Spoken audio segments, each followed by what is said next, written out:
안녕하십니까. 경길부와 수원경실련이 공동 개최하는 민선 8기 수원 특례시장 후보자 초청 토론회 자장을 맡은 저는 이윤규 수원경실련 공동대표입니다.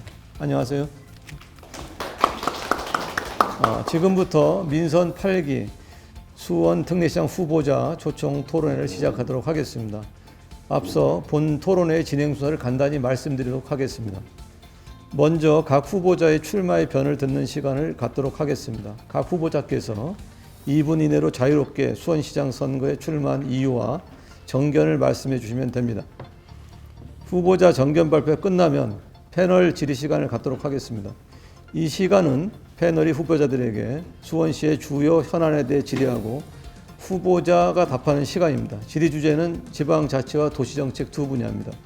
주제별로 각각 6개의 질문을 드릴 예정입니다. 지방자치 분야는 유병욱 수원경실련 사무국장이 진행을 하고요. 도시정책 분야는 박지원 수원경실련 집행위원장이 진행하도록 하겠습니다. 질문은 1분 이내로, 답변은 2분 이내로 해주시기 바랍니다. 모든 패널 질의가 끝나면 후보당 1분씩 마무리 발언을 듣는 것으로 토론을 마무리하도록 하겠습니다.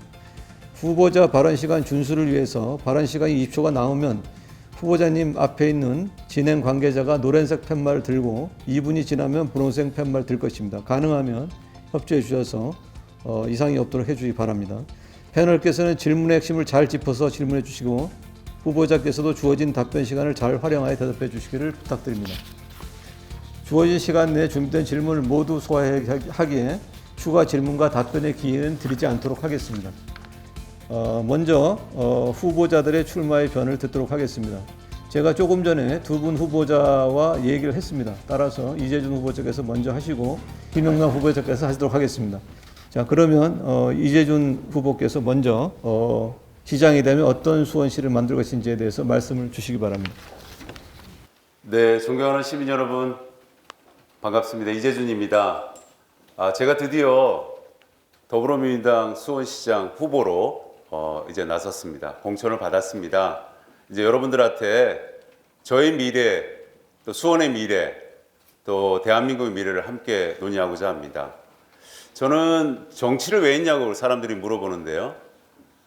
내 이웃과 시민들과 함께 웃고 울려고 나왔습니다. 그리고 절박한 이 시기에 새로운 우리 수원이 특례시로 승격됐는데 그에 걸맞는 특례시의 새로운 비전과 새로운 미래를 위해서 나왔습니다. 그동안 충분히 준비했습니다. 학자로서 15년 동안 수원을 연구했고요. 또 행정, 수원시 부시장으로서 또 5년을 경험했습니다. 그리고 최근 정치인으로도 5년 이상을 시민들과 함께 토론하고 얘기하고 막걸리를 마셨습니다. 그분들이 얘기를 많이 듣고 새로운 미래, 새로운 특례시의 비전을 만들었습니다. 수원에 산 지는 한 30년 됐습니다. 젊은 시절부터 아버지의 의지에 따라서 여기에 태어나지는 않았지만 제 의지에 의해서 20대부터는 여기에서 살면서 아이도 낳고 또 아이도 키우고 또 시민들과 함께 시민운동도 하고 학자로서 연구도 수원을 위해서 많이 했고요. 또 행정도 보고 또 정치도 열심히 했습니다. 이제 충분한 준비가 됐습니다. 준비된 이재준입니다. 이 시대, 민선 8기의 시대에 가장 절박한 수원의 미래 방향은 저는 경제특례시라고 봅니다. 한때 수원이 경기도의 수도도시로서 굉장히 자존심을 갖고 자랑을 많이 했습니다. 우리가 아직도 여전히 자부심을 갖고 자랑을 하지만 어느 틈엔가 우리가 점점 침체돼 가고 있습니다. 특히 경제가 침체되고 있습니다. 2018년, 2022년 최근에 이르러서 특히 코로나 이후에 더 침체가 되는데요. 지방세수도 2008년에는 98.2%가 자급자족률이었는데 지금 45.5%로 떨어졌습니다. 18년 전에는 대기업이 13개가 있었는데 지금은 4개만 남아서 정말 세수도 걱정이지만 일자리도 굉장히 큰 걱정입니다. 거꾸로 자영업자만 많이 늘었습니다. 전국이 28% 정도 되는 자영업자 비율이 저희는 35%나 육박했습니다. 전국에 제일 많습니다. 이런 침체된 무너져 있는 자존심의 문제를 세우려면 저는 경제특례시를 이루어야 된다고 봅니다.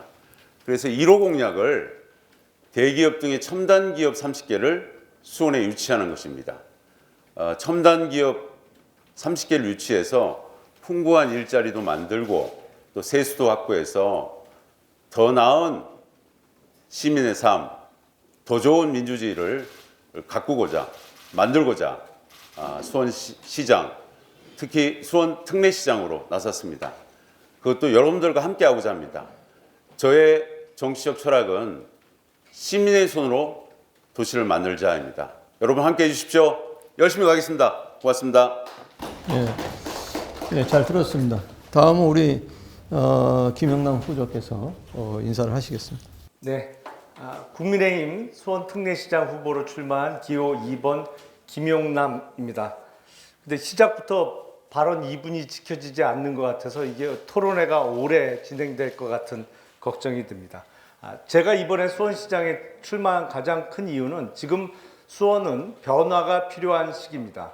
최근 12년 동안은 민주당 시장이 시정을 맡아왔고 두 번에 걸친 총선에서도 모두 민주당 국회의원을 배출했습니다. 하지만 그 12년 동안은 정체가 아니라 하락의 시기였습니다. 방금 민주당의 이재준 후보도 말씀하셨습니다만 최근 10여 년 동안 경제적으로 특히 수원은 퇴보했습니다. 이거에 대해서 수원 시민들께서 이제는 변화의 발판을 마련해 주실 기회가 온 것이고요.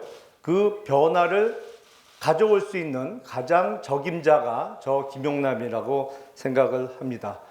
이제 며칠 전에 새로운 윤석열 정부가 출범을 했습니다. 중앙정부와의 협조 내지 지원을 가장 잘 이끌어낼 수 있는 후보고요. 또 그동안 제가 국회의원으로서 또 공직자로서 쌓아온 인적 네트워크를 수원의 발전과 바람직한 변화를 위해서 모두 쏟아부을 준비가 되어 있습니다. 그래서 이번에 수원시장을 가장 잘 할 수 있는 후보, 그리고 바람직한 수원의 변화를 이끌 수 있는 후보 기호 2번 김용남의 출마 이유를 간단하게 말씀드렸고요. 저의 공약을 담은 예비홍보물이 지금 발송이 되어 있는 상태고 이제 본격적인 선거운동에 돌입하면서 본 홍보물을 통해서 저의 세세한 공약을 말씀드릴 기회가 있을 것으로 생각이 됩니다. 네, 김용남이었습니다. 네, 고맙습니다. 그 후보자께서는 그 앞에 그 진행자가 드는 노란색 그 팻말을 들시면요, 20초가 남거든요. 그러면 발언을 그때부터 마무리를 좀 해주시면 도움이 되겠습니다. 2분 때 이렇게 빨간 펜을 들면 또 말 끊기 힘드시니까 가능하면 그걸 지켜주시기 바라겠습니다.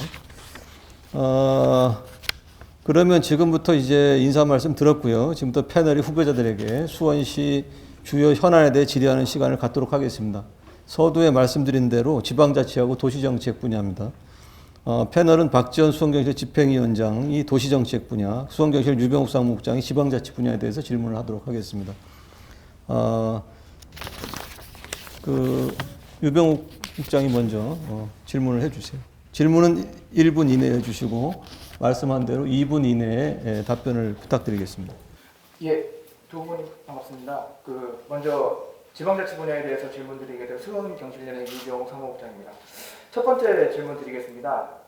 후보님들께서 생각하시는 좋은 지방자치란 무엇인가에 대해서 좀 후보님들의 생각을 듣고 싶습니다. 예, 김용남입니다.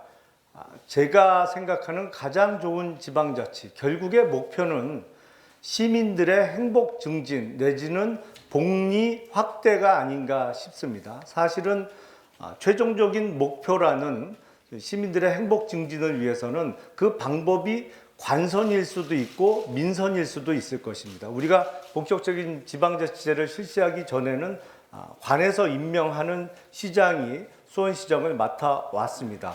하지만 그러다 보니 중앙정부의 어떤 목표를 위해서, 중앙정부의 최대 이익을 위해서 지방이 희생되는 경우도 있었고 또 이 지역을 잘 아는 사람이 시정을 맡는 것이 보다 좋은 지방자치를 하지 않겠냐라는 그런 의식 속에 우리가 1990년대부터 지방자치제를 확대해 나가고 있습니다.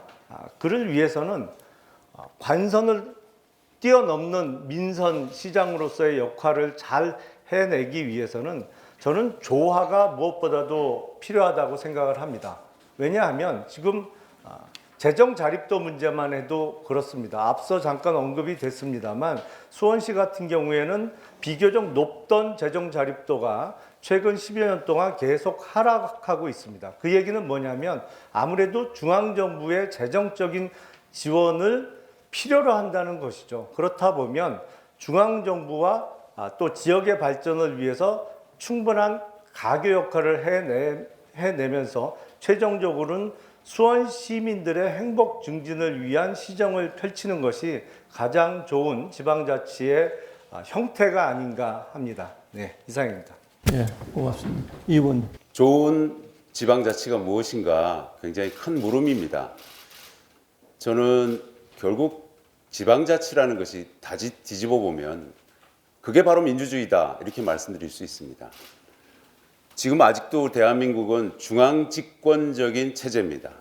지방자치가 아직도 활성화되지 못했습니다. 김대중 대통령께서 단식투쟁하면서 지방자치를 외쳤는데요. 30년이 넘었는데도 여전히 답보 상태입니다. 핵심은 중앙에 있는 재전과 권한을 지방에 이양하는 겁니다. 그런데 저는 거기서 멈추는 게 아니라 지방의 그 재정과 권한이 이임된 거를 지방정부가 쓰는 게 아니라 시민들에 내려가는 것이 진정한 지방자치라고 생각합니다. 어떻게 내려가느냐? 시민 풀뿌리 조직들한테 자치권을 주는 거죠. 재정권을 주는 것이죠. 저는 일찌감치 행정부시장을 5년 동안 하면서 거버넌스 모델을 만들어서 우리 수원시에 실현하고자 많은 노력을 했습니다. 좋은 시정위원회, 또 주민참여예산제, 시민계획단, 마을 만들기, 시민 배심원제 이렇게 5가지 모델로 쳇바퀴를 돌리면서 많은 전반적인 과정에서 행정 전반에 시민의 의견을 존중하고 시민들의 의회 자치가 되도록 노력했습니다. 그런데 12년을 지금 지켜보니까 그걸로도 좀 부족합니다. 제가 만약 수원 특례시장으로 간다면 저는 획기적인 지방자치를 구상하고 있습니다. 어떻게 했냐고요? 대한민국 아니라 전 세계 최초로 핸드폰을 갖고 모바일로 집정민주주의를 실현하고자 합니다. 모든 문제를 다 협의할 수는 없지만 대부분의 문제를 대안을 놓고 시민들의 의견에 존중을 받고 시민들의 의견에 따라서 결정할 수도 있다고 봅니다. 아마 그러면 로마 시대, 아테네 시대에서 이루었던 민주주의가 아마 대한민국 수원에서 절정에 달한다. 민주주의 새로운 장이 열린다. 혁신적인 민주주의가 생길 거라고 여겨집니다. 물론 그 과정도 여러 가지 문제가 있겠지만 시간이 됐습니다. 많은 사람과 노력을 해서 보완을 해서 실현시키겠습니다. 두 번째 질문 유국장 해주시죠. 예, 두 번째 질문 수원 특례시 성격과 관련해서 질문드리겠습니다. 아까 저희 대표님께서 말씀하셨는데 수원시가 이제 특례시가 됐습니다. 뭐 전보다 더 많은 것들이 주어졌다라고는 우리가 알고 있는데, 근데 딱히 그래서 수원 시민들의 삶에 무엇이 달라진다는 거야라고 하는 질문에는 여전히 많은 분들이 좀 체감하지 못하는 부분이 있습니다. 각 후보님들께서 특례시가 되고 나니 내 삶이 달라졌구나라고 체감할 수 있는 그렇게 추진하실 정책 하나만 소개 좀 해주시죠. 네. 지난 1월 13일부로 우리가 특례시로 승격됐습니다.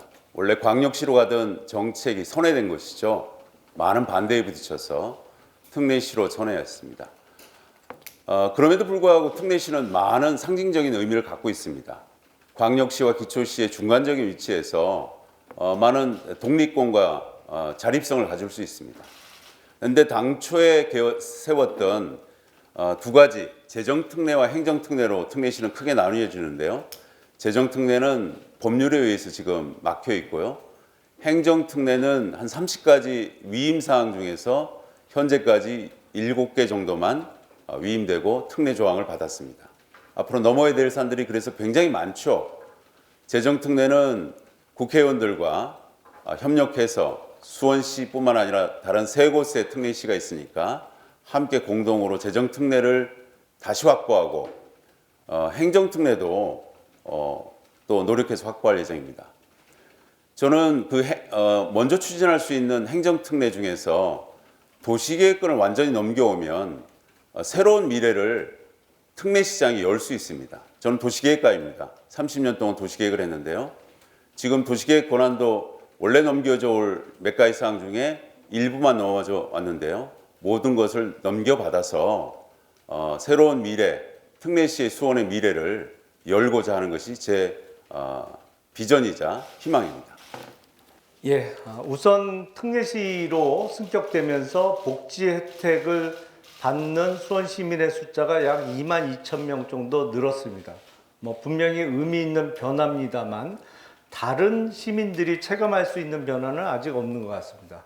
우리가 울산광역시보다 인구는 더 많지만 어떤 시의 조직이나 인원을 생각해 보면 수원시청에 근무하는 직원들이 물론 정규직 기준입니다만 대략 3,800명 정도 되는데 울산광역시는 6,500명 정도 됩니다. 거의 2배 가까이 많습니다. 그만큼 신속하고 편리한 행정 서비스를 제공할 수도 있다는 얘기입니다. 그래서 이번 특례시 승격을 계기로 해서 수원시의 조직, 인원 그리고 재정적인 확충이 무엇보다도 필요합니다. 저는 앞서 제가 시장으로 취임하면 수원시에 없던 주택국을 신설하겠다는 말씀을 드렸습니다. 주택국을 신설해서 지금 실무관, 주무관 한두 명이 담당하는 업무를 과로 이관해서 보다 많은 인원이 신속한 서비스를 제공할 수 있을 것이고요. 그와 같이 신속하고 보다 풍부한 행정 서비스를 제공하는 말 그대로 기초단체와는 격이 다른 특례시로서의 행정 서비스를 제공할 수 있을 것입니다. 그리고 방금 이 후보께서 도시계획 권한을 대거 옮겨오겠다고 하는데 이거와 관련해서는 저는 전제 조건이 있습니다. 일단 투명한 행정이 전제되어야 하고 지금 경기 남부경찰청이죠. 거기서 수사하고 있는 2015년도 사례와 같이 부정부패가 생겨날 수 있는 소지를 방지하는 시스템을 먼저 만든 다음에 권한을 넘겨오는 것이 맞다고 생각이 됩니다. 고맙습니다. 세 번째 질문 주십시오.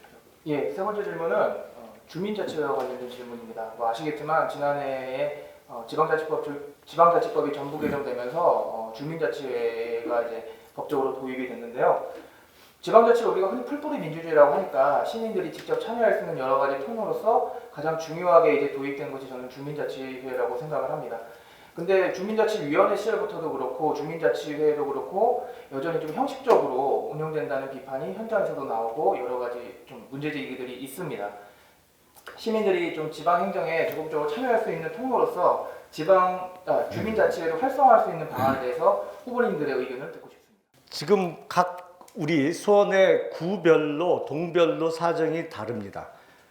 주민자치회로 전환을 신청한 동도 있고 아닌 동도 있고 구별로도 제가 알기로는 장안구 같은 경우에는 전 동이 주민자치회로 신청을 했고 다른 구는 일부만 신청을 해서 제각각인데요. 우선 주민자치회가 성공하기 위해서는 일단 구성의 자율성이 확보되어야 됩니다.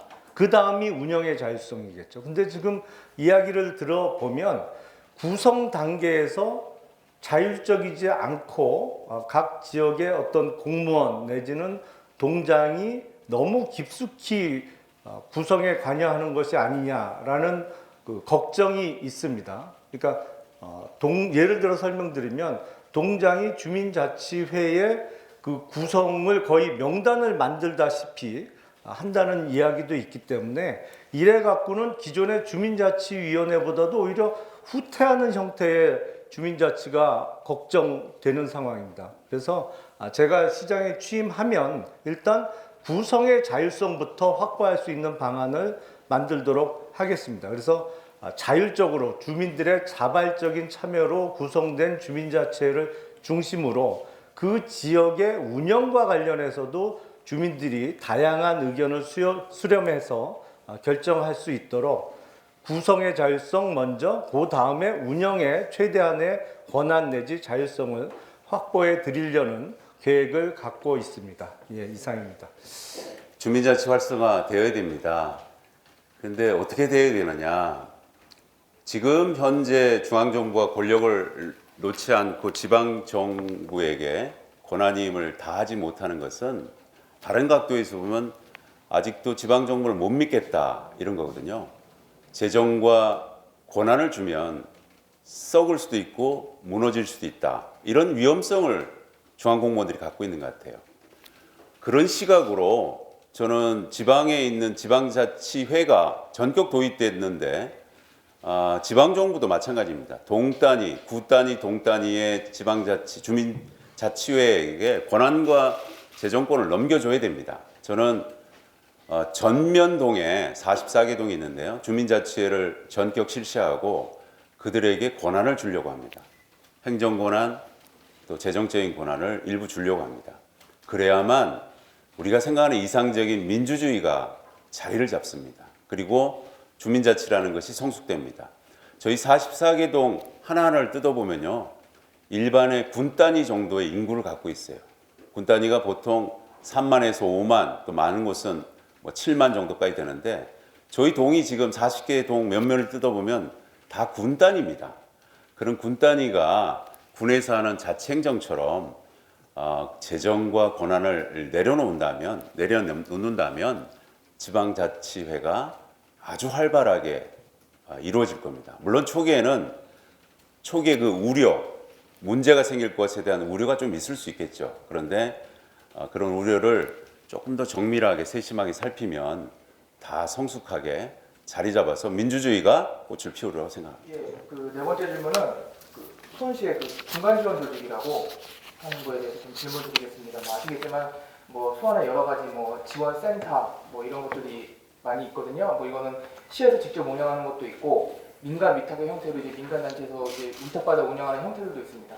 그 취지는 수원시와 민간 사이에서 중간에서 양쪽의 가교 역할을 해가지고 그 업무가 원활하게 잘 시민들의 참여를 통해서 돌아가게 하자라고 하는 것이 애초에 취지인데, 물론 이 취지는 좋습니다만 다만 현장에서는 이 중간 지원 조직이 제 역할보다는 약간 좀 이게 수원시의 어떤 그 지시를 그냥 이행하는 기구에 좀 머무르고 있지 않느냐라고 하는 비판이 현장에서 있는 것도 사실입니다. 많은 예산이 들어가고 있고 이미 만들어진 것들을 어떻게 일거에 없앨 수는 없으니 우리가 잘 활용할 수 있는 방안으로 가야 될 텐데 그와 관련된 후보님들의 의견을 듣고 싶습니다. 네. 우리 시에 보면 각종 센터가 있어요. 예를 들면 도시 재단에 각종 센터 7개가 있죠. 또 청소년 재단에 또 센터가 있고, 이런 센터들을 보통 중간 지원 조직이라고 이야기합니다. 중간 지원 조직을 만든 이유는 공무원들이 시민 서비스를 하는데 익숙치 않기 때문에, 또 전문적인 영역이 없을 수도 있기 때문에, 공무원을 계속 2년에 한 번씩 이렇게 돌아다니고 업무를 바꾸기 때문에 전문가라고 보기에는 조금 범정 전문가죠. 그러니까 특수한 전문가가 아니라, 그러니까 전문가를 육성하고 전문가가 직접 현장에서 대민 서비스를 하자, 그러는 취지에서 중간 지원 조직을 만든 겁니다. 이건 수원뿐만 아니라 국가적으로 그렇게 만들었는데요.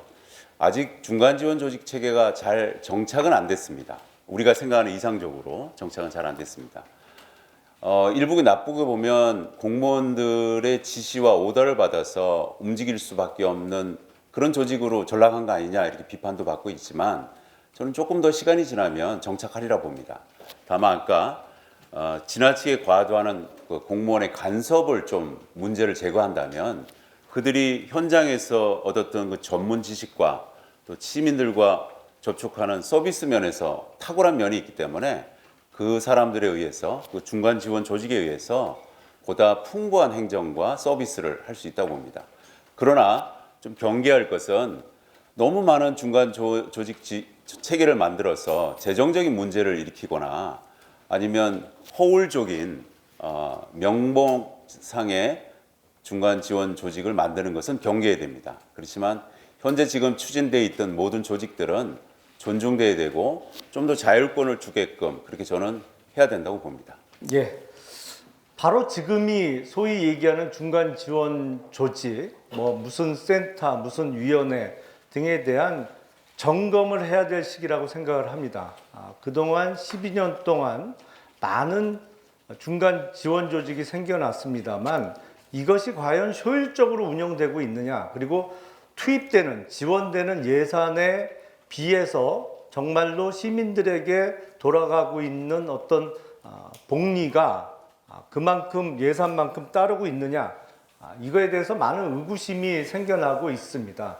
일부에서는 이 어떤 중간 지원 조직을 이용해서 정파적인 이익을 챙기는 것이 아니냐, 뭐 어떤 자리를 나눠 준다든지요, 아니면 수원시 예산을 이용해서 너무 과도한 비율의 인건비를 지출하면서 본 사업이 목적이냐, 아니면 어떤 인건비를 나눠주는 게, 급여를 나눠주는 게 목적이냐, 이런 의구심도 많이 들고 있습니다. 그래서 이 부분에 있어서는 어떤 공무원들의 지시를 단순히 이행하는 기구에 불과한 것이 아니냐는 지적보다도 더 근본적인 문제점의 유무를 따져봐야 됩니다. 과연 이것이 필요한 조직이냐, 그리고 지원되는 예산만큼 효율적으로 운영돼서 시민들의 행복을 더 늘려주고 있느냐, 이거에 대해서 저는 시장으로 취임하면 대대적인 점검 작업을 실시할 것이고요.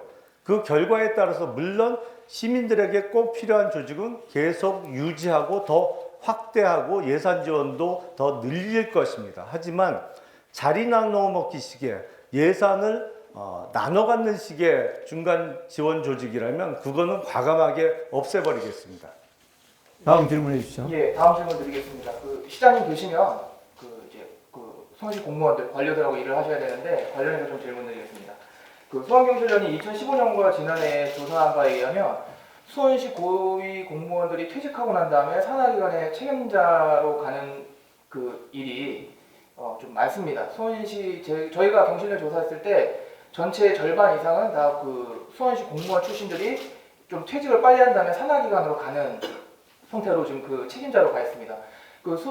현실적으로 좀 이게 수원시 인사 적체가 심하다 보니 이런 식으로라도 좀 풀지 않으면 안 된다라고 하는 좀 불가피한 논리가 있다. 이런 논리를 내세우는 분도 계시고, 그럼에도 불구하고 어디 책임자로 간다고 하면 최소한의 어떤 정책 역량이나 능력 같은 것도 검증해야 되는데 그런 것들이 지금 전혀 부재한 상황 아니냐라고 하는 그런 비판도 있습니다.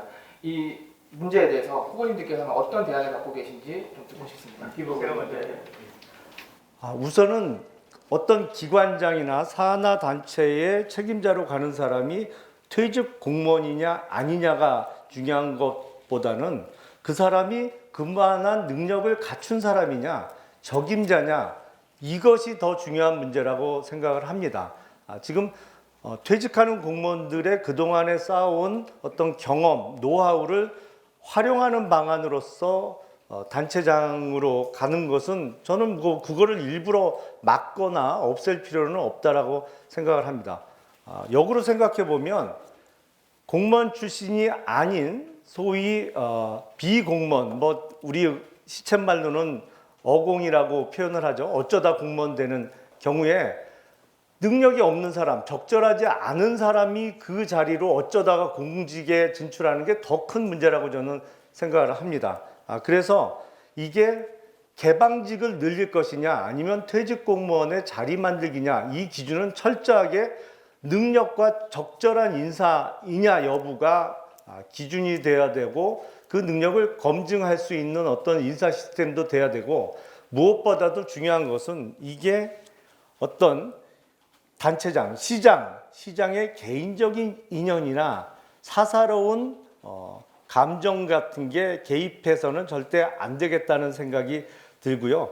이거에 대해서 검증하는 시스템을 좀 보완할 필요는 있다고 생각을 합니다. 다만 퇴직 공무원이라고 해서 그러면 산하단체에 가는 거를 비율을 일정하게 정해 놓고 제한해야 되느냐, 그거보다는 적절한 인사 여부, 능력을 갖췄는지 여부를 검증하는 시스템을 먼저 만드는 게 우선이라고 생각을 합니다. 네, 저도 뭐 같은 생각인데요. 경험 많은 또 풍부한 식견을 가진 퇴직 공직자가 어느 기관에서 봉사할 수 있는 기여를 한다는 것은 오히려 환영받을 일입니다. 다만 인사적체를 위해서 어거지로 공무원 수의 많은 부분을 그쪽에다 배려한다는 것은 있을 수가 없는 거죠. 근데 이것도 문제가 다 해결될 수 있어요. 최근까지 그 베이비붐 시대 퇴직자들의 빠져나가야만 인사적체가 해소되는 시기가 있었는데요. 수원시를 비롯해서 지금 기초지자체가 그 단계를 이미 이제 지나버렸습니다. 그러니까 억지로 인사적체를 위해서 그렇게 하는 시대는 지나갔다. 자, 그러면 이제 어떻게 해야 되느냐? 저는 개방형 외부 인사위원회 같은 걸 공개적으로 만들어서 인재풀을 좀 시민들 또 공직자들 전체를 놓고 인재풀을 뽑고 그 사람들 중에서 어떤 자리가 나올 때 좀 추천과 또 지원과 동시에 공모 과정을 동시에 해서 그렇게 해서 좀 투명하고 밝게 인사를 했으면 좋겠습니다. 그간은 내부적으로만 했죠. 인사위원회라는 것이 공직 안에 들어와 있는 인사위원회가 외부위원들이 일부 있었지만 공직자들이 중심으로 돼서 일어났기 때문에 이런 문제가 좀 벌어지는데요. 내부 공직자 인사는 내부에서 맡기지만 이렇게 밖에 직함을 가질 수 있는 개방형 직제는 외부에다가 인사위원회를 별도로 둬서 공직과 공모와 추천을 동시에 이루면 이런 문제를 충분히 풀어나갈 수 있다고 생각됩니다. 투명하게 할 수 있다고 생각합니다. 예, 마지막 질문 드리겠습니다. 뭐 이게 좀 최근에 있었던 일이긴 한데 저는 중요한 문제라고 생각을 해서 지금 현재 이따가 질문 나올 겁니다. 수원시가 지금 인계동에 있는 KBS 수원센터 부지와 관련해서 지금 개발 계획을 수립해서 추진하고 있습니다. 개발이 해야 되냐 말아야 되냐의 문제는 뭐 나중에 다시 얘기하더라도 제가 문제 의식을 갖는 건 지금 수원시에 시장님이 안 계시고 의회가 지금 멈춰 있는 상황입니다. 시민의 대표가 현재 공석이라고 할 수 있죠. 근데 이제 수원시의 관료들이 이 문제를 좀 추진을 하고 있어요. 그래서 수원경실련이 얼마 전에 입장문을 냈습니다. 시민의 대표가 올 때까지 멈추자라고 했는데 그 수원시 관계자는 우리에게 주어진 권한이고 우리가 이걸 하는데 무엇이 문제가 될 게 있느냐라는 식으로 반문을 하더라고요. 이 문제에 대해서는 후보님들께서 어떻게 생각하시는지 의견을 듣고 싶습니다. 이유분. 네, 그 말씀을 좀 다른 말로 표현하면 과도한 관료의 영향력을 행사하는 게 아니냐라고 표현할 수도 있겠죠. 특히 지금 시장이 공석인 상황인데 고위직 공무원들께서 특정한 주제를 과도하게 시민들과 협의를 통해서 뭔가 문제를 풀어간다는 게 저도 거꾸로 좀 우려스럽다. 개인적인 의견을 그렇게 드렸습니다. 다른 의도가 있는 게 아닌가라는 오해를 받을 수 있습니다. 이렇게 했는데 그럼에도 불구하고 진행이 될 것 같은 느낌이 들어요. 근데 뭐 제가 후보자 입장에서는 더 이상 간섭을 못 하는데 지나친 관료의 영향을 좀 배제시켜야 됩니다. 물론 지나친 시장의 영향력도 배제해야 됩니다. 그래서 저는 주민 참여를 늘 외쳐왔고 그걸 연구했고 행정에서도 그렇게 노력했고 정치인으로서 그렇게 주장을 합니다. 그래서 민주주의는 관료는 시민들이 정해준 방향을 집행하는 쪽으로 달려가는 것이고요. 그걸 목표로 정하는 게 아닙니다. 결정하는 게 아닙니다. 주민 참여를 통해서 시민들의 의사를 충분히 듣고 그 결정하는 바를 수행하는 기관으로 관료가 나가야 됩니다. 아까 말씀드렸다시피 저는 모바일 시대에 스마트 행정으로 집정민주주의를 하겠습니다. 많은 부분을 핸드폰으로 대안을 놓고 시민들과 직접 토론을 하겠습니다. 지금 시대는 그게 가능한 겁니다. 관료의 지나친 영향을 충분히 배제할 수 있는 시스템을 만들 수 있다고 봅니다. 이 인계동에 있는 KBS 수원센터 부지는 제가 잘 압니다. 2015년도에 제가 국회의원을 하던 시절에 팔달경찰서 신설 예산 496억 원을 따왔는데요. 그 예산이 확정되니까 당시 KBS 사장님이 바로 연락이 왔어요. 좀 만나자고 그래서 여의도에 만났더니 이 KBS 수원센터 부지 중에 한 5,000평 정도만 팔달경찰서 부지로 좀 사줄 수 없겠느냐 뭐 이런 말씀을 하시더라고요. 근데 당시 처음 팔달경찰서를 계획할 때부터 저는 지동 저 목걸 사거리 쪽을 염두에 두고 사업을 추진했기 때문에 그건 좀 이게 한 4만여 평 정도 됩니다. KBS 수원센터 부지가. 그래서 이건 통으로 계획을 따로 수립하는 게 맞겠습니다라고 이제 완곡하게 거절의 말씀을 드린 적이 있는데, 이 얼마 안 남은 수원 도심의 소위 노른자의 땅입니다. 물론 한 번 정해진 용도 변경, 토지 용도를 절대 바꿔서는 안 되냐. 저는 그렇게 생각은 안 합니다만, 이게 보다 장기적인 관점에서 체계적으로 계획을 수립해야 된다라고 생각을 합니다. 아시다시피 우리 수원시는 쓸 수 있는 땅이 그렇게 많지 않습니다. 그리고 도심 한복판에 정말 알짜배기 땅이기 때문에 6월 1일 선거가 끝나면 7월 1일자로 취임하기 전이라도 정확하게 상황을 파악해서 제가 지금 생각하고 있는 그 부지의 활용 방안하고 지금 수원시에서 진행 중인 계획하고 맞는지 같은 방향인지부터 점검을 하고, 보다 장기적으로 수원시의 발전을 이끌 수 있는, 결과적으로 수원 시민의 최대한의 혜택이 돌아갈 수 있는 방향으로 계획을 수립하도록 하겠습니다. 예, 이상입니다. 예, 감사합니다. 지금까지 이제 패널 유병욱 국장께서 자치 수원 이제 지방자치 문제 관련해서 얘기를 했고요. 다음은 이제 수원경 집행위원장이 도시정책에 관한 질문을 다시 6곡지를 마련해서 드리도록 하겠습니다. 질문해 주시죠. 예, 도시정책에 대한 질문을 맡은 수원경시내 집행위원장 박도현입니다.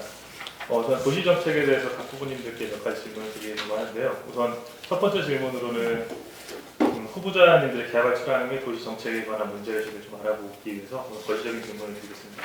각 후보님들은 수원시가 당면하고 있는 가장 중요하고 시급하게 해결해야 할 도시 문제 한 가지만 꼽아주시고 그 이유를 말씀해 주시면 감사하겠습니다. 제가 먼저 할까요? 네. 가장 시급한 수원의 문제는 수원이 경제적으로 추락하고 있다는 것입니다. 통계만 봐도 알 수 있습니다. 지금 1인당 수원시의 1인당 GRDP를 보면 성남의 1인당 GRDP의 3분의 2 정도 수준입니다. 사실은 3분의 2가 채 안 되는 수준인데요. 수원은 삼성전자의 본사가 위치하고 있는 도시임에도 불구하고 기업 도시의 이미지가 없습니다. 그동안 10여 년 동안 사실은 배드타운화가 진행되어 왔고, 더 심각한 문제는 앞으로 이러한 문제를 개선할 만한 어떠한 계획도 준비도 현재 상태로는 안 돼 있다는 것입니다. 저는 이것을 일거에 해결할 수 있는 방법으로 올해 안으로 수원 공군비행장 이전을 확정하겠다는 약속을 드렸습니다. 이 수원 공군비행장 부지는 약 190만 평 정도 되는데요. 공군비행장으로 인해서 고도 제한을 받고 있는 그 면적이 수원시 전체 면적의 약 47%가 됩니다. 그래서 공군비행장 이전을 해결하면 획기적인 수원의 모습을 바꿀 수 있고, 그 부지뿐만 아니라 고밀도 개발이 가능해지는 다른 수원시 부지를 활용해서 국내외에 글로벌한 기업을 유치해서 날로 추락해 가고 있는 수원의 경제를 획기적으로 발전시킬 수 있는 해결책이라고 생각을 합니다. 첫째도 경제고 둘째도 경제 문제고, 결국엔 소득이 늘어나야 문화생활도 즐길 수 있고 여러 가지 도시가 갖고 있는 문제도 해결되는 것이 아닌가 싶습니다. 이 시대에 당면한 도시 문제는 여러 가지가 있을 수 있습니다. 슬럼화되는 주거 환경 문제도 있고요. 또 수원이 갖고 있는 특수한 교통 문제도 있습니다. 그런데 더 시급한 것은 일자리 문제입니다. 아까 말씀드렸다시피 우리나라에서 가장 1인당 GRDP가 높은 도시가 아산입니다. 아산이 거의 1억에 가깝고요. 우리는 2,700만 원에 가깝습니다. 4분의 1 정도죠. 수구도시 수원의 자존심을 세우기 위해서는 일자리를 만들어야 되는데, 어떻게 일자리를 만드느냐? 아까 제가 모두에 발언을 했는 것처럼 첨단 기업 30개를 유치해야 됩니다. 그래야 세수도 늘리고 일자리도 늘려서 동시에 일거양득을 이룰 수 있습니다. 어떻게 첨단 기업 30개를 유치하느냐? 저는 도시계획 학자이자 전문가입니다. 그동안 국가적인 큰 프로젝트를 10개 이상 총괄 계획가로 활동을 했는데요. 현재도 지금 활동하고 있습니다. 마곡 신도시 같은 경우 현재 있는데요. 첨단 기업 신도시로 만들었습니다. 성공시켰습니다.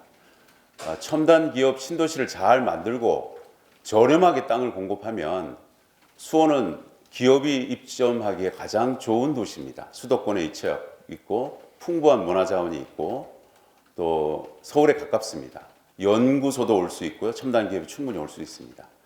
첨단 기업 신도시를 만들어서 첨단 기업 등의 대기업을 관련된 기업을 30개 유치하는 것이 중요합니다.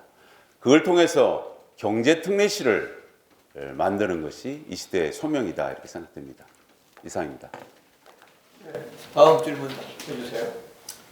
예, 수원시 2040 도시기본계획 관련해서 질문드리겠습니다. 그 도시 문제 해결 위해서는 현재 수립 중인 수원시 2040 도시기본계획에 대한 매우 중요할 것으로 생각이 되는데요. 시장의 철학과 생각이 기본계획에 미친 영향이 매우 큽니다. 게다가 이번 도시계획부터는 기후변화 및 탄소 중립에 대한 친환경적인 요소도 포함이 되어야 될 것으로 보이는데요. 이번 도시기본계획이 추구해야 되는 미래 수원시의 모습이 무엇인지에 대해 설명을 부탁드리겠습니다. 이번에 이 후보님. 2040 도시기본계획은 제 전문 분야입니다. 법정계획으로 기본계획을 20년마다 또 수정계획을 5년마다 짜는데요. 그걸 통해서 그 다음에 세부적으로 관리계획으로 확정을 짓는 겁니다. 2040을 지금 짜고 있다고 들었습니다. 새로운 시장이 들어오기 전까지 완료가 안 됐으면 하는 바람인데요. 2030 제가 부시장 때 이걸 수립했는데요. 2030 계획을 수립하기 전에 제가 전면 브레이크를 걸고 전문가들이 세우는 2030이 아니라 시민들이 세우는 2030을 만들자. 그래서 시민 계획단을 만들어서 전국에 최초로 시행을 했습니다. 3개월 동안 시민들이 토요일마다 무려 한 5-6시간을 토론해서 만든 2030 도시기본계획이 성공적으로 끝나고 전국의 한 3분의 2 도시가 이걸 벤치마킹 현재 하고 있습니다. 저는 2040 도시기본계획도 시민들의 의견을 받아서 시민들이 짜야 된다고 생각합니다. 그런데 현재 추진되는 걸 보면 전문가들이 우선 중심으로 짜지는 것 같아서 조금 안타깝습니다. 탄소 중립 시대입니다. 친환경 시대고요. 기후 위기 시대입니다. 여기에 철학에 맞게 도시의 근본 골격과 방향을 잡아야 됩니다. 그리고 더 나은 시민들의 삶이 뭘까? 그런 점에서 대중교통 체계를 정확히 새롭게 추진하고 주거 안정화를 위한 도시 구조화도 새롭게 만들어야 됩니다. 이런 것들이 반영되어야만 제대로 된 2040이 되지 않을까 생각됩니다. 예, 김영남 후보님. 기존에 확정돼서 수립되었던 2030 수원의 도시기본계획이 성공적인 작품이었다면 지금 수원의 모습이 지금 같지는 않았어야 되겠죠. 성공적이었다는 평가는 찾아보기가 좀 힘든 것이 아닌가 싶습니다. 올해 안에 2040 계획에 대한 모든 작업을 마무리하고 아마 내년 초쯤은 2040 도시기본계획을 발표해야 될 것으로 생각이 됩니다. 근데 그 과정에서 중요한 변수가 있습니다. 제가 말씀드린 바와 같이 올해 안으로 수원 공군비행장의 이전이 확정이 된다면 2040 도시기본계획은 공군비행장의 이전을 전제로 만들어야 됩니다. 그리고 또 저는 지금 서수원, 특히 서울 농대 있던 자리 그 뒤부터 해서 서수원과 북수원으로 이렇게 범위를 확대해 보면 거기에 상당 부분이 그린벨트로 지금 묶여 있습니다. 근데 그 그린벨트 중에 또 상당 부분은 결코 그린하지 않은 그린벨트가 있습니다. 무슨 말씀이냐면 나무와 숲이 우거지지 않고 그냥 개발 제한 구역으로 묶여 있기 때문에 그린벨트인 지역이 상당히 있고, 이러한 지역은 더 이상 도시의 확장과 도시의 발전을 위해서 그냥 방치되는 것보다는 이 그린벨트를 풀어서 활용을 해야 된다라고 생각을 하고, 거기에 R&D 연구단지 등을 유치해야 된다고 생각합니다. 그래서 2040 도시기본계획을 올해 안에 마무리하면서 가장 큰 두 가지 전제 조건, 수원 공군 비행장 이전 확정, 그리고 서수원, 북수원 지역의 그린벨트 해제를 추진해서 상당한 성과를 낸 이후에 올해 안에 마무리를 하겠습니다. 예, 아까 잠시 언급됐었는데요. 그 KBS 수원센터 용도 변경에 관해서 좀 각 후보님들의 의견을 듣고 싶은데요. 수원시는 현재 KBS 수원센터 부지를 개발하는 계획을 수립을 하고 이를 도시 기본계획에 반영하겠다라는 입장을 밝혔는데요. 도시의 유휴부지를 더 이상 방치할 수 없다는 게 수원시의 입장입니다. 그 반면에 용도 변경 특행정이고 해당 부지 개발로 인해서 도시 과밀화가 발생해서 각종 도시 문제가 발생할 것이라는 우려도 있는데요. 시장이 되신다면 이 문제를 어떻게 해결하실지에 대한 각 후보자님의 입장과 그 근거에 대해서 말씀해 주시면 감사하겠습니다. 김 후보자님. 네. 저는 우선 이 KBS 수원센터 부지에 대해서 지금 KBS가 계속 소유하고 있는 상태에서 용도 변경 얘기가 구체적으로 진행되고 있는 것은 대단히 불만입니다. 왜냐하면 이게 KBS가 물론 사기업은 아니고 어떤 특정 몇몇이 주인으로 있는 회사는 아닙니다. 그러니까 이게 용도 변경이 돼서 개발이 된다고 해서 성남시의 대장동과 같이 몇몇 사람에게 조 단위의 이익이 돌아가는 이런 사업하고는 좀 차이가 있겠죠. 다만 잘하면 물론 이게 매매를 위해서는 협상도 필요하겠습니다만 인계동에 있는 KBS 수원센터를 예를 들어서 수원도시공사가 매입을 해서 도시공사 차원에서 개발할 수도 있을 것입니다. 근데 이게 너무 일찍 용도 변경 얘기가 나오는 바람에 쉽게 말씀드리면 이러면 KBS가 이거 땅 팔겠어요? 지금 기대감이 한층 부풀어 있었는데 물론 2018년도에도 용도 변경 얘기가 언급이 됐던 것으로 압니다. 하지만 그 계획은 취소됐었기 때문에 보다 책임질 수 있는 시장의 자리가 결정된 이후에 KBS라는 물론 공영방송이기는 합니다만 이 개발에 따른 이익이 특정 기관이나 조직에게 다 돌아가지 않고 그게 수원시민 전체적인 복리 증진을 위해서 활용될 수 있도록 수원도시공사를 활용한 방법도 검토할 수가 있었는데 제가 보기엔 뭐랄까요, KBS의 기대 수준을 너무 높여놔서 작업이 쉽지는 않겠습니다만 새로운 대안을 모색해 보도록 하겠습니다. 네. KBS 부지는 정말 우리 수원시에서 굉장히 중요한 공간입니다. 도시의 가장 중심되는 공간에 위치하고 있습니다. 도시계획가인 제 입장에서는 오랫동안 유휴지로 남겨놨으면 좋겠습니다. 그 공간이 드라마 촬영도 하고 또 오픈 스페이스 역할로도 충분히 하고 있어서 그런 공간을 남겨놔야 된다. 우리 후세를 위해서 남겨놔야 된다고 생각합니다.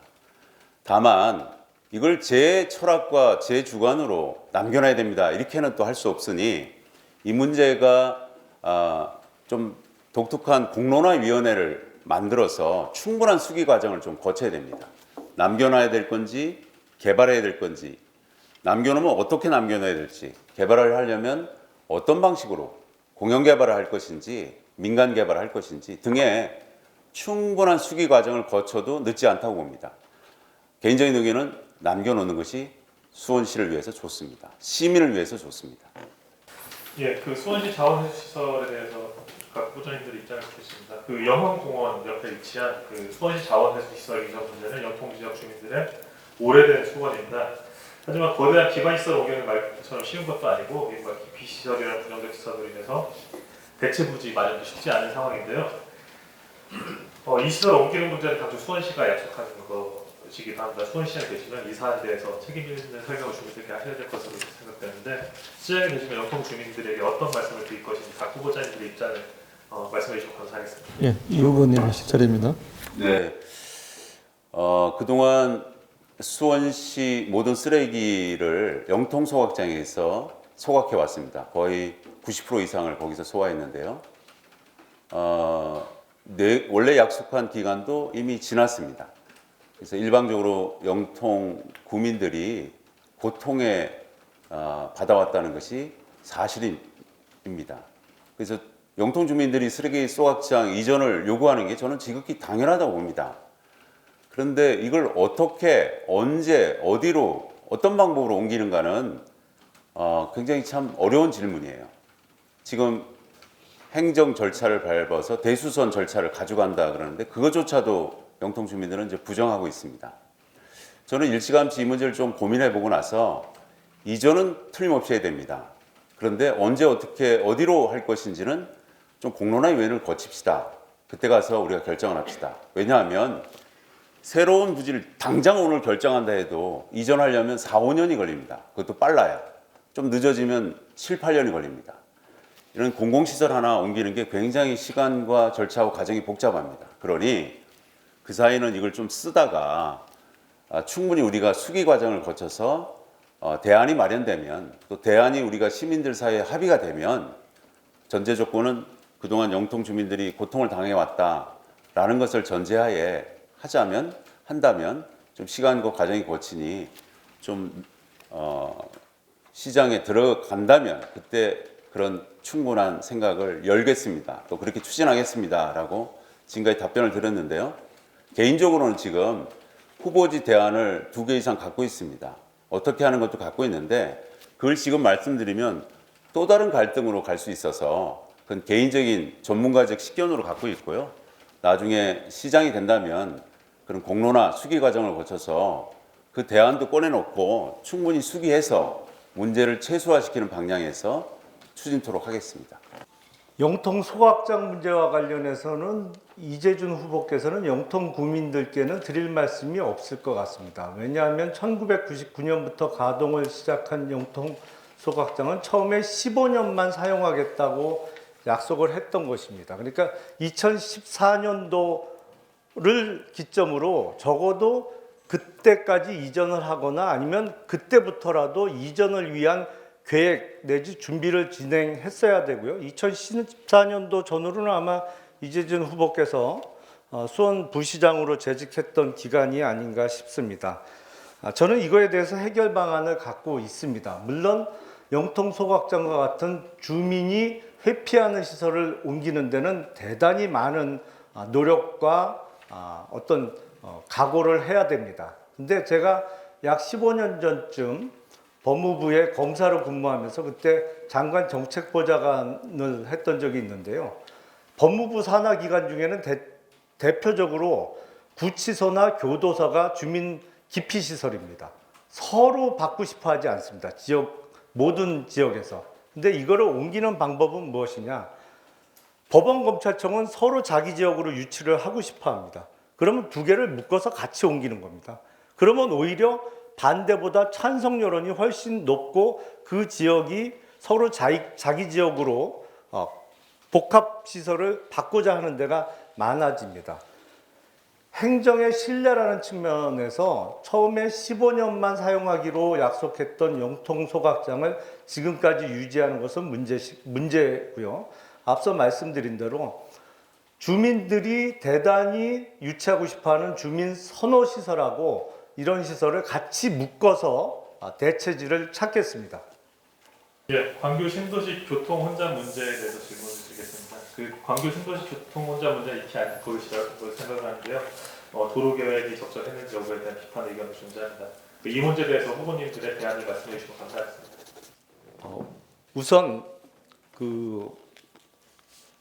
우선적으로 검토해 볼 수 있는 작업은 동수원 IC를 입체화하는 것입니다. 출퇴근 시간에 거기가 상당히 혼잡하고 막힙니다. 그래서 동수원 IC를 보다 입체적으로 바꿔서 원활한 소통을 이끌어낼 수 있을 것이고요. 그렇다 하더라도 부족합니다. 왜냐하면 저도 제가 운영하고 있는 법무법인이 이쪽에 있기 때문에 출퇴근 시간에 교통체증이 얼마나 심한지 잘 알고 있습니다. 그래서 자동차보다 철도, 그러니까 지하철이 되겠죠. 지하철의 교통 분담률을 획기적으로 올려야 됩니다.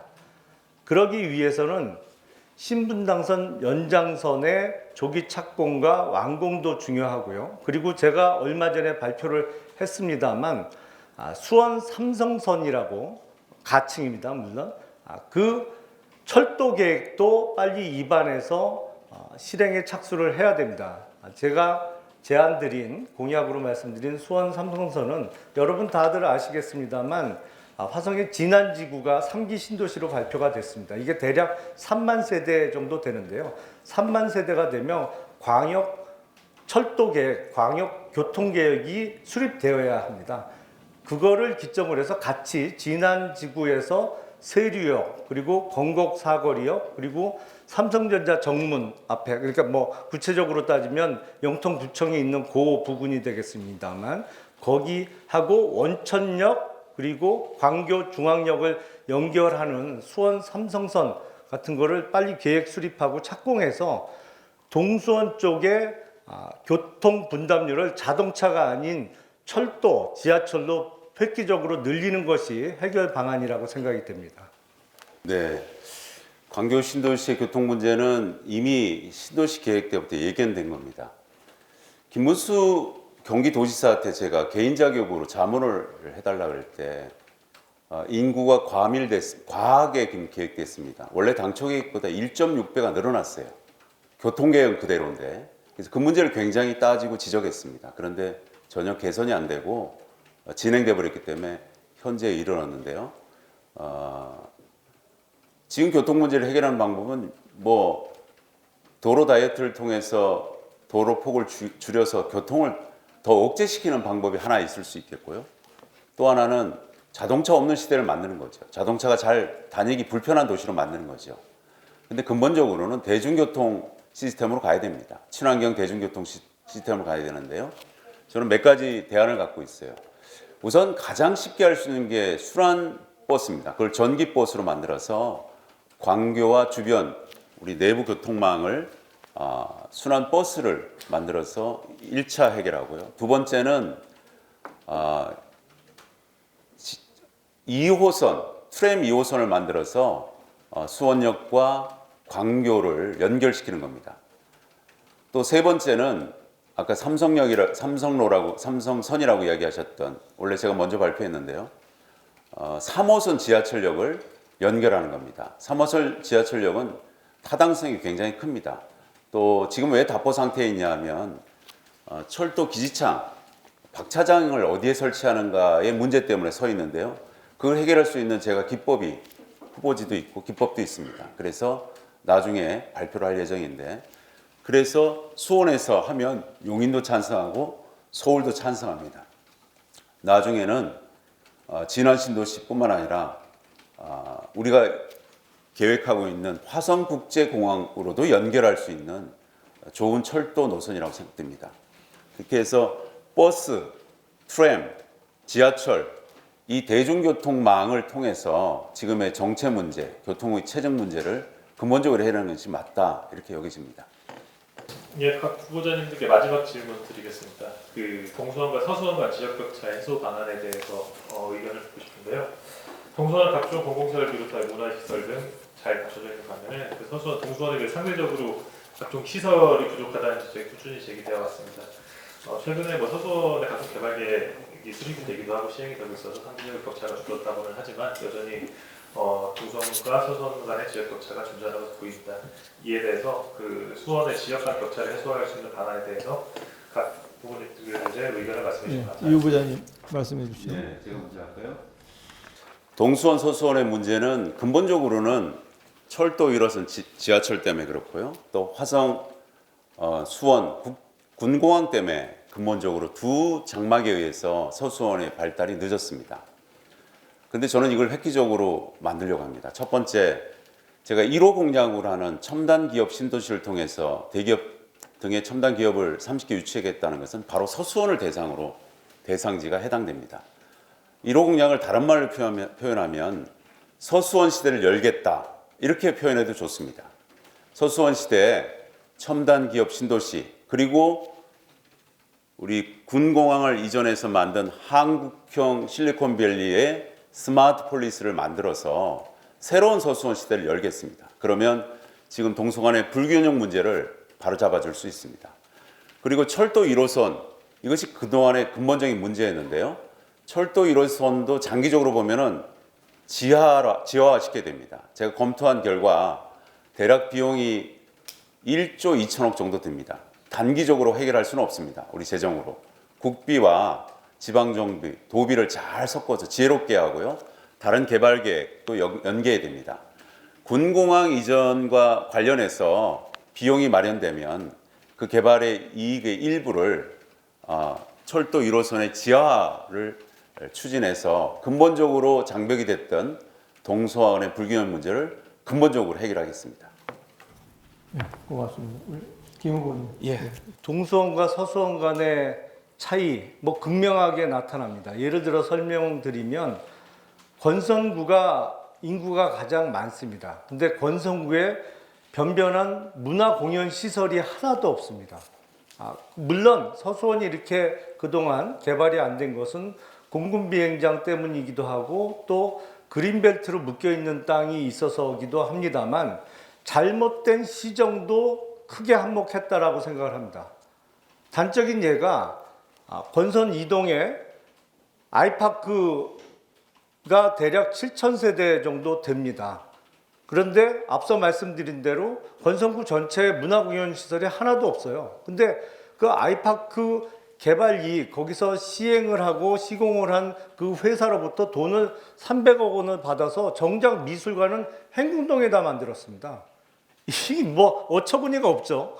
그러니까 이런 잘못된 시정, 그동안에 막무가내식으로 시정을 펼쳐온 민주당 출신의 시정 담당자가 분명히 서수원 낙후에 한몫을 했습니다. 앞서 말씀드린 대로 저는 수원 공군비행장 이전 확정 올해 안으로 확정할 자신이 있고요.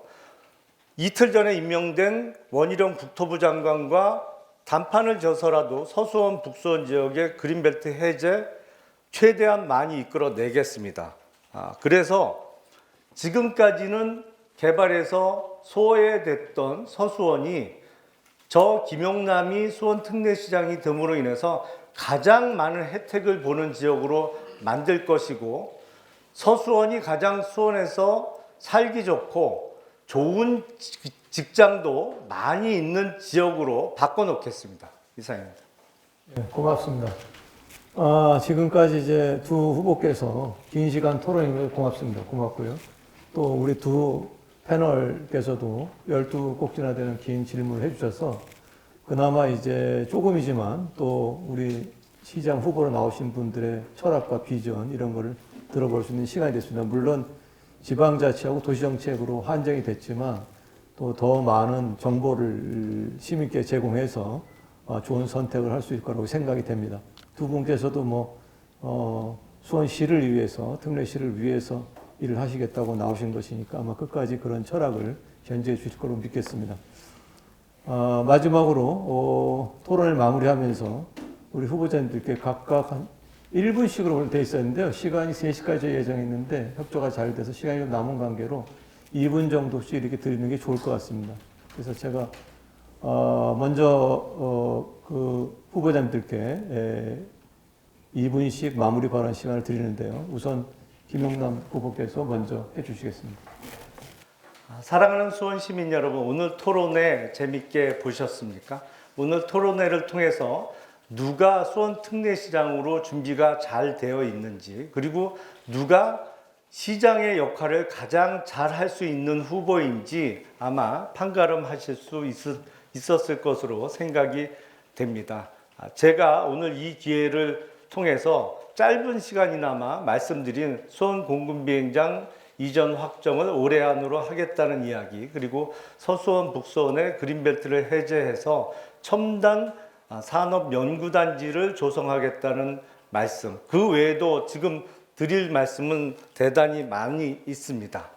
그런데 가장 중요한 것은 어떠한 말을 하느냐보다는 그 말을 실천할 능력과 준비가 되어 있느냐가 더 중요하다고 생각을 합니다. 아마 상대 당의 후보께서도 저와 비슷한 말씀을 하실 것으로 생각이 됩니다. 다만 수원 시민께서 현명하게 판단해 보신다면 불과 일주일 전까지만 하더라도 민주당은 대통령도 민주당이 배출한 분이었고요. 도지사, 시장, 국회의원 모두 민주당이 배출한 사람들로 최근 5년을 보냈습니다. 본인들이 집권 여당으로서 힘이 있을 때, 그나마 능력을 갖고 있을 때도 하나도 해내지 못한 일을 이제 야당이 된 상황에서 본인도 할 수 있다라고 얘기하는 것은 현실과도 맞지 않고 단적으로 표현하면 허풍을 치시는 것이 아닌가 싶습니다. 수원의 발전을 이끌 수 있는 가장 적임자 그리고 준비된 시장 기호 2번 김용남 꼭 기억해 주시길 부탁드립니다. 감사합니다. 이재준 후보자님. 예. 네. 존경하는 우리 수원 시민 여러분 잘 보셨나요? 저는 사실 막걸리 먹으면서 여러분들과 대화하면 더 친근하게 얘기할 수 있는데 오늘 조금 긴장하고 이렇게 했는 것 같아요. 저는 말을 잘하는 것보다는 일을 잘하는 사람입니다. 그리고 꼭 약속을 지키는 사람입니다. 이미 수원시의 시민운동과 또 행정 경험을 통해서 여러분들께 증명을 했습니다. 원리와 원칙을 갖고 그동안 일했기 때문에 깨끗하게 했습니다. 조금은 융통성을 가져야 되겠다라는 반성을 할 정도로 그동안 일해왔습니다. 수원시, 새로운 수원시를 만들어야 됩니다. 이제 우리가 특례시가 됐지 않습니까? 225년 전에 정조대왕이 정약용에 의해서 만들어진 계획도시가 우리 수원시입니다. 이제 225년 만에 수원 특례시가 새롭게 계획돼야 됩니다. 그 계획을 제 도시계획과 전문가인 이재준이 새롭게 열겠습니다. 저는 남을 네거티브하지 않습니다.